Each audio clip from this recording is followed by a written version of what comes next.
ఆంధ్ర సర్లోనే గందరగోళం జరుగుతోందంటూ సాక్షి ఒక కథనాన్ని ప్రొజెక్ట్ చేసింది. ప్రభుత్వము, ఎన్నికల సంఘం బాధ్యతగా వ్యవహరించాల్సి ఉంది. ప్రభుత్వం తరపునే ఇప్పుడు సచివాలయ ఉద్యోగులు పనిచేస్తున్నారు. బిఎల్ఓలు పనిచేస్తున్నారు. ఆ బిఎల్ఓలు ఎప్పటికప్పుడు లెక్కలు ఇచ్చేస్తూ ఉండటానికి ప్రిపేర్డ్‌గా ఉన్నారు. కాకపోతే ఒక వ్యక్తి ఇల్లు మారినప్పుడు వాళ్ళకి సంబంధించి తెలియట్లేదు. ఒక వ్యక్తి చనిపోయిందైతే తేలిపోతోంది.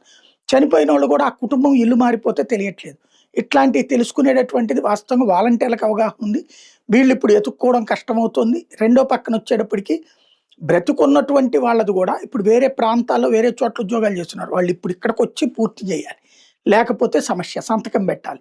లేదంటే పోతుంది. ఇట్లాగా ఇప్పుడు మధ్య ఏది ఉత్తరప్రదేశా లేపోతే మధ్యప్రదేశ్ అట్లాంటి చోట్ల ఏం జరిగిందో అదే ఇక్కడ జరుగుతది. అయితే ఇక్కడ తేడా ఏంటంటే అక్కడ ఇతర రాష్ట్రాలకి, ఇతర ప్రాంతాలకి వెళ్ళినటువంటి వాళ్ళు అక్కడ కొత్త చోట్ల ఓట్లు సంపాదించుకున్నారు.